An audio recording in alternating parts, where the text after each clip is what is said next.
Don't look at me in that tone of voice. So here we are, and you want to tell us why, well, you want to answer why the crash hasn't happened yet. Yeah, that age-old question that I keep seeing bantered around the web, particularly in comments. Where's the crash? How come the crash hasn't happened yet? Well, it there's a number of different ways you can look at that, and it's all perception.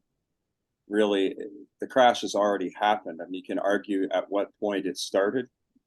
You could argue it started in 2006, and that nothing has changed since, just the veneer and the window dressing. But if you want to talk, within the last 3 or 4 years, I mean, you're in the crash. Something this big and lumberous as a world economy doesn't crash like a Cessna. It does it very gradually, and there's a lot of signposts for it that punctuate it, that people will say that was the crash, or that was the crash, or that was a precipitous event. And yes, there will be some things coming up that during this gradual crash that's going like this, it'll go very steep, at a certain point, and people will call that the crash. But the reality is you're in the crash. And so if you're waiting for an event to alert you to action, you're waiting too long. Well said.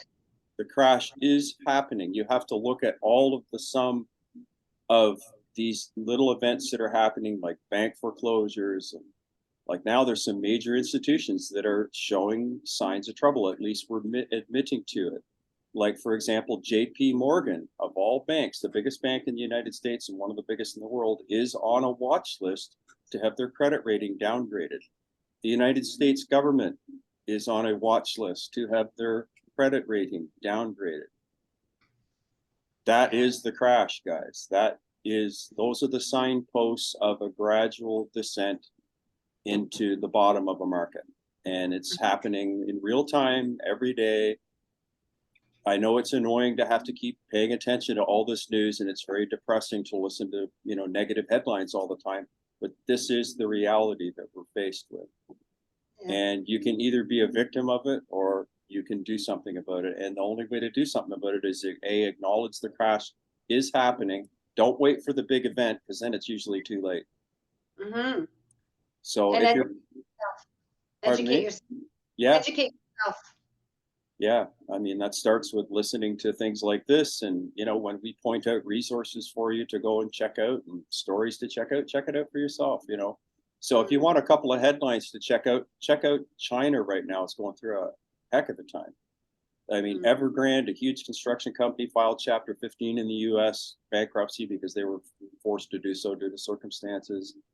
Country Garden, another large Chinese outfit. The other one, I'm going to massacre the name, but it's Zhong Wrong or Gone Wrong or something like that. They call it the Blackstone of China. They're in trouble, and it's messy. And say, well, how does that affect us here? Go back to my spaghetti bowl derivatives video and watch the spaghetti bowl derivatives theory, or derivatives for dummies, that I did back a few months back. And it sort of explains how it's all connected. Financial institutions are so intertwined nowadays, particularly through derivatives, that what happens over there eventually visits here in some fashion. Financial institutions will fail as a result of the failure of overseas financial institutions. And it will take some time, and you may not connect the two, but if you do your homework and follow the threads, you'll find that they are connected directly. Like, for example, Evergrande, you can't hide this. They did have to file Chapter 15 in the US, creditor protection under, insolvency terms, which is a pretty big deal. And that means somebody's going to get hit as a result of their relationship to Evergrande. So these are things that are happening overseas. There's all kinds of events out there going on. Just do your digging. It doesn't take much to find it. And they all add up to the same thing. We are literally in a globalized system right now where financial institutions are all interconnected. And what happens to one area of the world happens in some form or fashion to the rest of the world, depending on those relationships. Long answer to, When is the crash going to happen? It happened. We are in it is the main point In of it. this. Yeah. So what would you suggest people do, hon? Well, Besides educate themselves, acknowledge that, don't look for the big event. How about precious metal? well, obviously we're, that's our songbook. We're retailers of precious metals and we believe in that. I believe in it for myself. I'm not just a seller, I'm a buyer, and I'm heavily weighted on metals. Whether that is right or wrong for you is up to you. But I'm heavily weighted on metals because they have a really good history. It's just and there's a number of features of metals. You can go back through some of my dialogue about.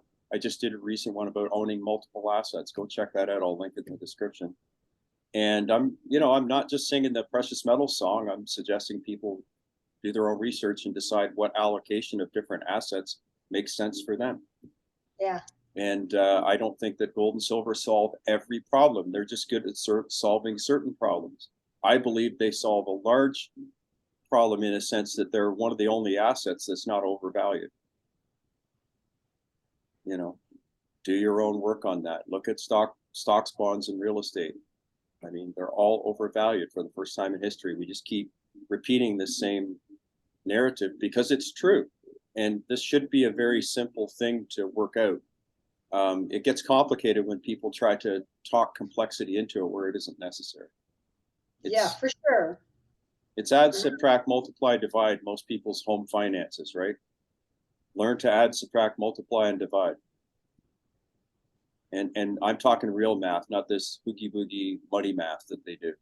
I've got videos on that too. If you want to figure out real value, or through some of our old videos on value, do a search in the search function with the little magnifying glass on the YouTube channel and check some of that stuff out.